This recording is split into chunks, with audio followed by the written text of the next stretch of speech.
Mystery in the Mountains.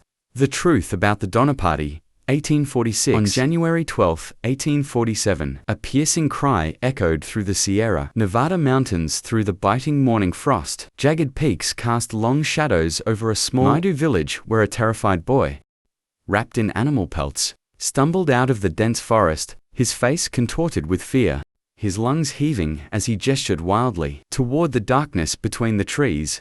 Before we delve into this haunting tale of survival, make sure to subscribe to Native Legends and History Stories and activate notifications. Join our community as we explore the forgotten chapters of America's frontier history. Along the ice-crusted stream, women worked crushing acorns between weathered stones, while children collected kindling for the night's fires. The steady thump of mortar blended with soft murmurs and easy banter. Downstream, fishermen cast their lines into the frigid waters. Their movements, born of generations of practice. Whispers of smoke drifted skyward from bark-thatched shelters, carrying the aroma of burning pine and baked meals into the crystalline mountain air. But this tranquil scene was destined for disruption. As the village warriors reached for their obsidian arrows and flint blades, 7 shapes materialized from the forest depths. They moved like you spooky spirits of the dead.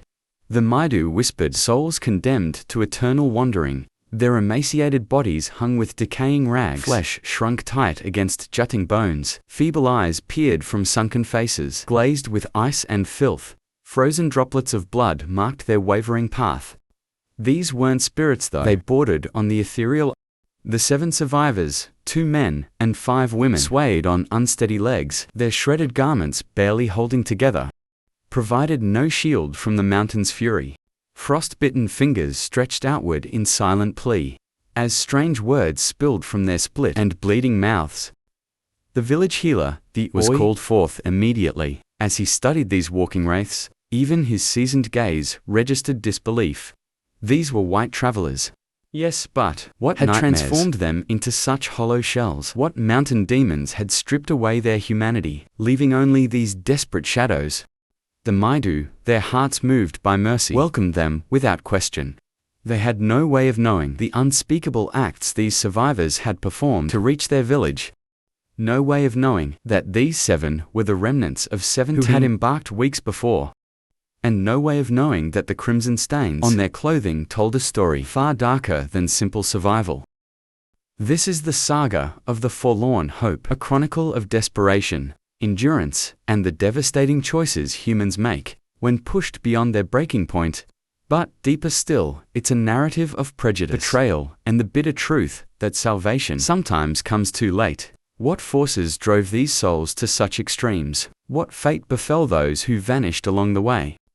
The answers await in a trail of bloodied footprints winding back into the merciless heart of the Sierra Nevada mountains. The October sun cast long shadows across the Salt Lake Desert as 15 wagons carved their path westward. 80 dreamers moved like a living tapestry across the barren landscape.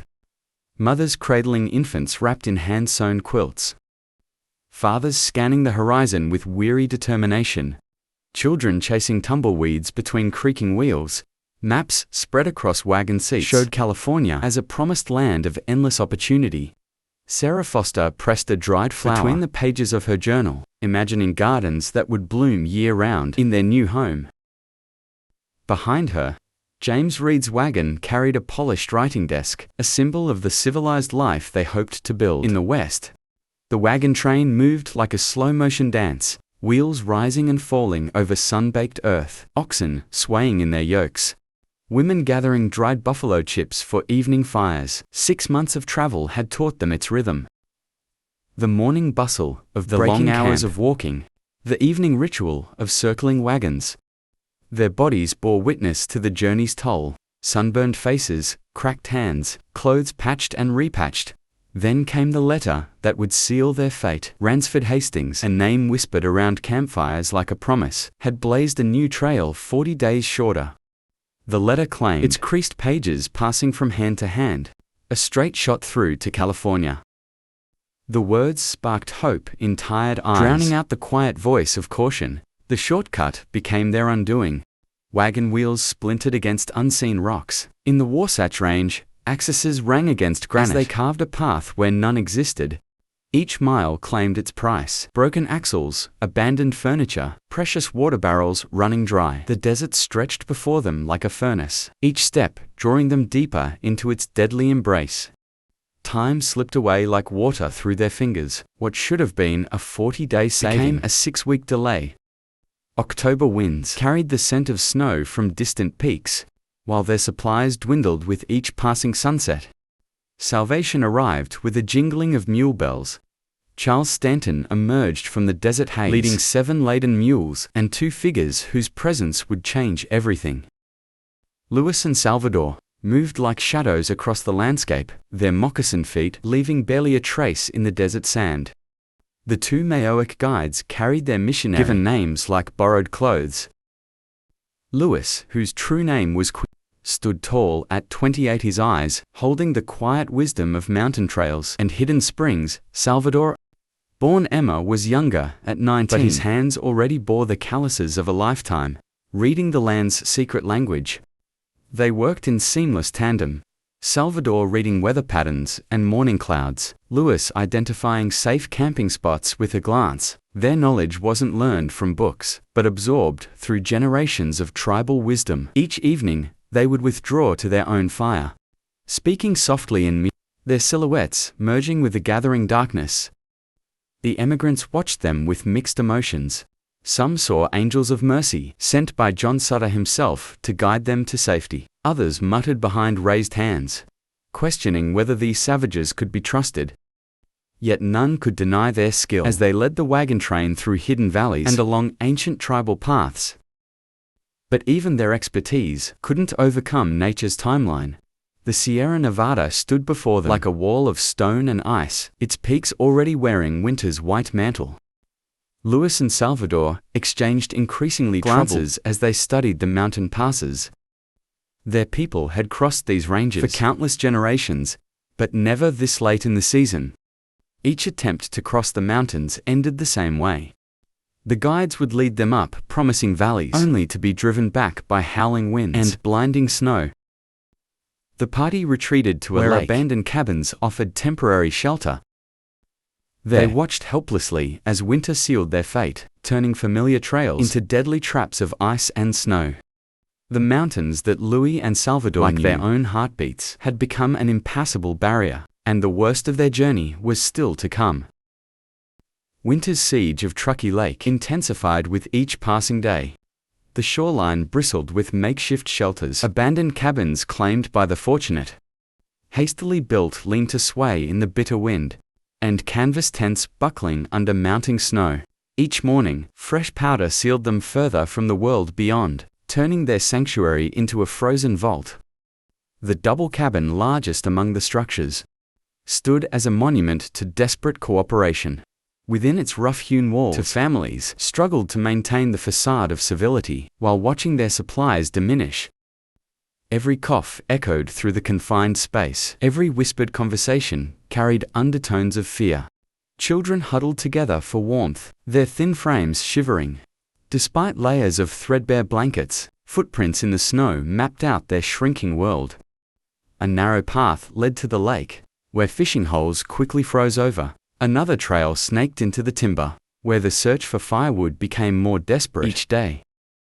Between the shelters, people moved like ghosts, heads down against the wind, clutching whatever meager supplies they had managed to gather. Trusts evaporated faster than their cooking fires. Food stores were counted morning and night, marked with secret symbols in the snow. When resources were shared, every eye watched the division measuring, comparing, judging. Children learned to sleep curled around their families' food bags, their dreams haunted by gnawing hunger. Through this atmosphere of growing desperation, Louis and Salvador wove their daily patterns. Dawn found them already moving through the forest, their moccasin feet leaving barely a trace in the fresh snow. Their knowledge of winter survival ran deep in their Miwok blood. Which trees still held dry wood in their cores, where bark could sustain life, where small game might still be found. Yet when they offered this wisdom, the settlers turned away, pride still stronger than hunger's bite. Their status in the camp remained that of outsiders, Despite their labor in building the double cabin, they claimed only its darkest corner, sleeping on the dirt floor with scanty blankets. During meals they ate apart from the others, feeling the weight of distrustful glances. Their attempts to communicate vital survival skills met walls of prejudice and disdain. Only Stanton bridged the divide, but his voice grew weaker as provisions dwindled. The camp's food supplies vanished with terrifying speed. The oxen fell first, their slaughter a desperate ceremony. Nothing was wasted. Blood-drunk, still warm meat, carefully portioned, hides preserved until hunger demanded their sacrifice. Bones were cracked for marrow, then boiled until the broth ran clear. Still, they boiled them, hoping to extract one more meal from the ghostly remnants. Horses and mules followed their flesh, sustaining the group for precious days. The camp's dogs disappeared one by one, their fate marked by averted eyes and grateful meals. Leather became sustenance. Boots, belts, harnesses all transformed into tough, barely digestible soup. Each day brought new definitions of what could be considered food. Hope arrived in an unexpected form. Franklin Graves, drawing on his Vermont experience, fashioned crude snowshoes from oxbows and leather strips. His announcement electrified the camp. Strong legs could reach Sutter's Fort in 6 days. Bring back rescue before it's too late. The debate was fierce but brief. 17 volunteers came forward. 11 men, 5 women, 1 child. Louis and Salvador would lead.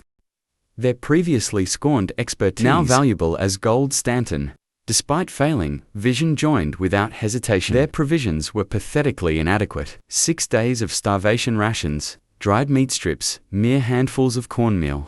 As they tested the makeshift snowshoes, grim understanding passed between them.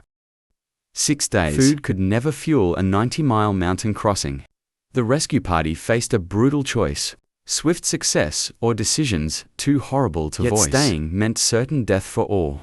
Tomorrow, they would venture into the white wilderness, carrying not just their meager supplies, but the fate of the entire camp on their shoulders. Dawn broke over Truckee Lake on December 16, 1846, revealing 17 figures testing their makeshift snowshoes. In the crystalline air, the crude devices fashioned from oxbows and rawhide groaned beneath their weight as they made final adjustments at the front. Louis and Salvador surveyed the terrain with inherited wisdom, their movements fluid and certain against the settlers' clumsy steps. They stood ready for departure. 11 men, 5 women, and a child, each clutching pathetically small bundles of provisions. 6 days' rations seemed impossibly meager for the 90-mile journey ahead. Tough strips of desiccated ox flesh, precious spoonfuls of cornmeal that would barely sustain life. Steam rose from their lips as they embraced those remaining behind, each farewell heavy with unspoken fears. The initial departure from the lake equal measures of terror and determination. Louis and Salvador took point, generations of tribal knowledge guiding their path through the treacherous terrain. The settlers followed, laboriously struggling with unfamiliar snow, while battling deep drifts and merciless cold. Mountain winds sliced through their inadequate clothing like knives of ice, while the altitude left them gasping for breath. Progress was painfully slow. Each step forward a victory against nature, each mile gained at the cost of desperately needed energy. The sun's reflection off endless snow threatened to blind them, turning the white landscape into a dazzling torture. Charles Stanton showed signs of weakness from the first day, though only his body bore the weight of 2 recent mountain crossings, each journey stripping away vital reserves of strength. His eyes, already failing, squinted painfully against the snow's brilliant glare. December 18th marked the beginning of Stanton's decline. He began lagging behind the group, appearing at their camps hours after the others had arrived. Each day, the delays grew longer, his movements more labored. On December 20th, they found him resting on a fallen pine, his hands shaking as he reached for his tobacco pouch. "Move ahead," he murmured, voice barely audible above the mountain winds. "I'll be along shortly." Louis and Salvador recognized the resignation in his eyes, the look of a man who had made his final decision. They watched silently as he packed his pipe with deliberate care, his acceptance of fate evident in every measured gesture. The party pressed onward, but every ridge became an observation post, eyes strained through swirling snow. Searching for Stanton's familiar silhouette on the trail behind them, he never appeared. Spring would come and go before his body was discovered. Still seated on his chosen resting place, frozen fingers still wrapped around his faithful pipe, his loss cast deep shadows over the group's morale. Stanton had been their bridge to the outside world, the one who had brought both supplies and guides from Sutter's Fort. Without his steady presence, their tenuous grasp on hope began to slip. Winter storms intensified, obscuring trails and forcing them into dead ends that wasted precious time and strength. Christmas Eve brought nature's fury in full force. The remaining 16 huddled around a dying fire as Antonio, the Mexican teamster, silently surrendered to the cold. They moved his body from their circle mechanically, already numbed to death's presence. When fierce winds extinguished their fire, they pressed together beneath makeshift blanket shelters, depending on shared body heat and gathering snow for survival. Franklin Graves succumbed next, his 57 years weighing too heavily against the mountain's challenges. As life ebbed away, he gathered his daughters close, whispering a terrible request through cracked lips, begging them to use his flesh for survival. After death claimed him, morning revealed his body, among 3 others in the snow. Patrick Dorland's death came with haunting strangeness. Rising suddenly from their shelter, he began shedding clothes, smiling serenely as he proclaimed his warmth. Too weak to prevent his actions, the group watched helplessly as he wandered into the storm. His return brought only brief relief. Death claimed him soon after. Young Lemuel Murphy followed. Before dawn, his small frame, finally surrendering to winter's embrace. The following day brought clearing skies and humanity's darkest hour. 36 hours had passed without food. 4 bodies lay preserved in the snow, while Dorland's earlier suggestion about drawing lots for sacrifice haunted their thoughts. With tears freezing on their cheeks, they began the unthinkable task of preparing the dead for consumption. Luis and Salvador stood apart, their ancient cultural beliefs preventing participation in this desperate act. Miwok tradition forbade not only cannibalism but even the consumption of bears, fearing the animals might have eaten human flesh, while others cut and wept. The 2 guides maintained their distance, their physical hunger dwarfed by spiritual revulsion. The aftermath of that first ghastly meal brought subtle but dangerous changes. William Foster, watching his beloved Sarah grow weaker, began viewing Louis and Salvador with predatory calculation. His whispered proposition to kill the Mioics for food spread through the group like frostbite. The guides sensed the shift, immediately noticed the averted gazes, the furtive glances, the way Foster's hand kept straying to his weapon, as December 30th twilight painted the mountains in shades of purple and gray. Louis and Salvador huddled near their separate campfire. They had chosen to distance themselves from the main group, their instincts warning them of growing danger. The wind carried fragments of hushed conversations from the other camp, words they could no longer trust. A shadow moved through the gathering darkness, causing both men to tense. They gripped crude wooden sticks, their only defense, before recognizing William Eddy's approaching figure. He had been the lone member besides themselves who had initially refused the desperate turn to cannibalism, though starvation had eventually worn down his resistance. Eddy moved with careful deliberation, his hollow face ghostly in the fading light, wrestling against the language barrier. Through a combination of gestures and simple words, he conveyed his terrifying warning. Foster had convinced the others that killing the Mioics for food was their only chance for survival.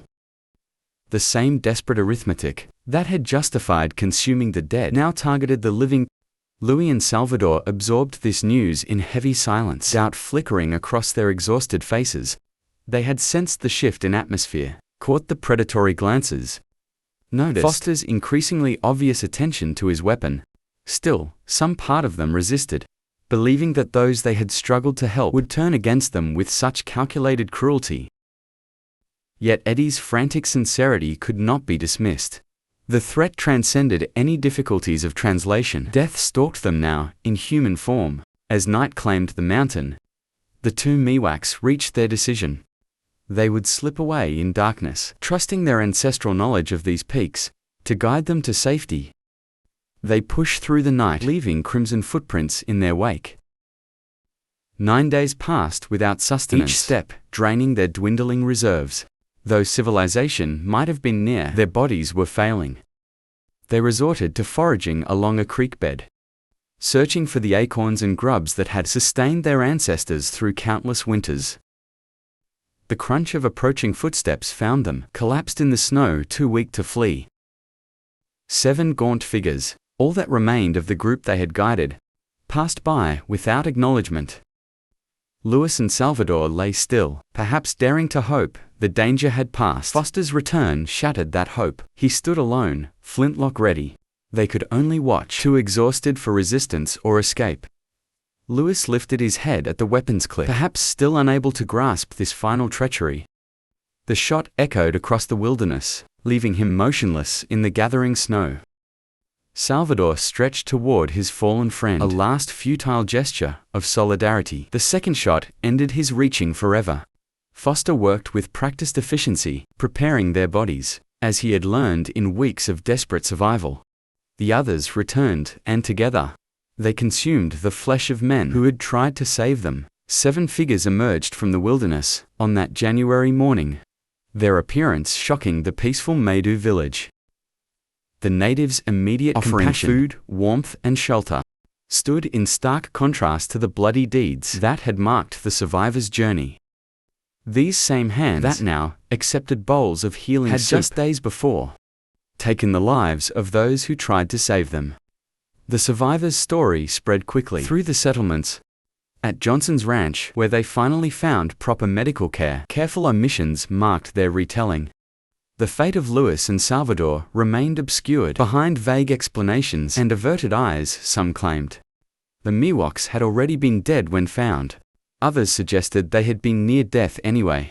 Their sacrifice inevitable.